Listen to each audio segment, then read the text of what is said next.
राजस्थान के सभी सरकारी कर्मचारियों और पेंशनर्स के लिए बड़ी खुशखबरी आ रही है। वित्त विभाग का आप ये ऑर्डर देख सकते हो 22/7/2026 का। इसके तहत अब IFMS 3.01 जहां से सैलरी बनती है, पेंशन बनती है, उससे आप 24 माह तक के वेतन या पेंशन एडवांस में ले सकोगे। योजना के अंतर्गत कर्मचारी और पेंशनर अपने अर्जित शुद्ध वेतन या पेंशन के आधार पर ले सकेंगे एडवांस राशि। ये ऑर्डर जारी हुआ है और इसमें आपको मैं बता देता हूं अभी भी मोटा मोटा, फिर उसके बाद में ऑर्डर भी पढ़ के बताऊंगा। एडवांस लेने से पहले लाभार्थी को की फैक्स स्टेटमेंट KPS दिखाना अनिवार्य होगा, जिसमें ब्याज, शुल्क और अन्य सभी देयताओं की पूरी जानकारी होगी। सरकार ने स्पष्ट किया कि एडवांस पर लगने वाला ब्याज व अन्य शुल्क RBI के नियमों के अनुरूप ही होने वाले हैं। वार्षिक ब्याज दर APR के अधिकतम 24% तक की हो सकेगी।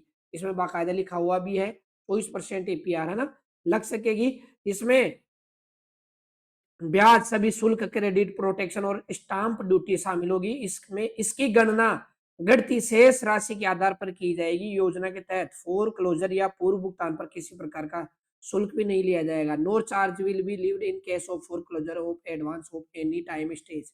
ठीक है साथियों, यदि किसी कारणवश ऋण की किस्तों का भुगतान नहीं हो पाता है तो डिफॉल्ट होता है तो उसकी पूरी जिम्मेदारी संबंधित वित्तीय संस्थान और उधारकर्ता की होगी।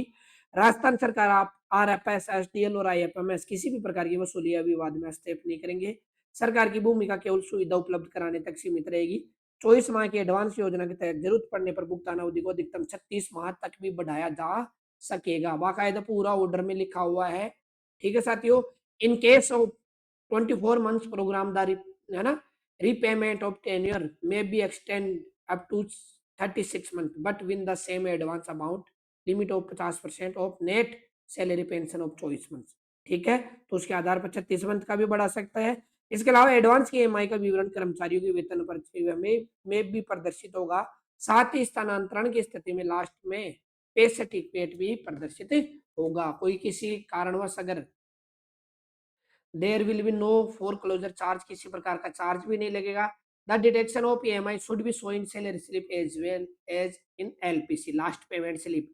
अगर किसी का ट्रांसफर हो जाता है, इन केस ऑफ ट्रांसफर, अगर किसी का ट्रांसफर होकर चला जाता है दूसरे स्कूल, दूसरे ऑफिस, तो लास्ट पेमेंट स्लिप में भी इसका विवरण रहेगा, कितने की चार्ज कट रही है, क्या लगेगा, सब कुछ इसमें बता रखा है। नॉन रिक्वायरी डिफॉल्ट वगैरह सब कुछ कर्मचारी का रहेगा, इसमें किसी प्रकार का कुछ नहीं रहेगा। सब कुछ मैंने बता दिया आपको, सारा ये ऑर्डर इंग्लिश में लिखा हुआ है, उसको मैंने हिंदी में आपको बता दिया है। Advance will be maximum up to 50% of net salary. जितनी भी आपकी नेट सैलरी है उसका एडवांस, जैसे आपको किसी को मान लो सैलरी अभी 60,000 रुपए मिल रही है, ऐसे समझिए किसी को 60,000 सैलरी मिल रही है, तो आप कीजिए उसका 50% 30,000।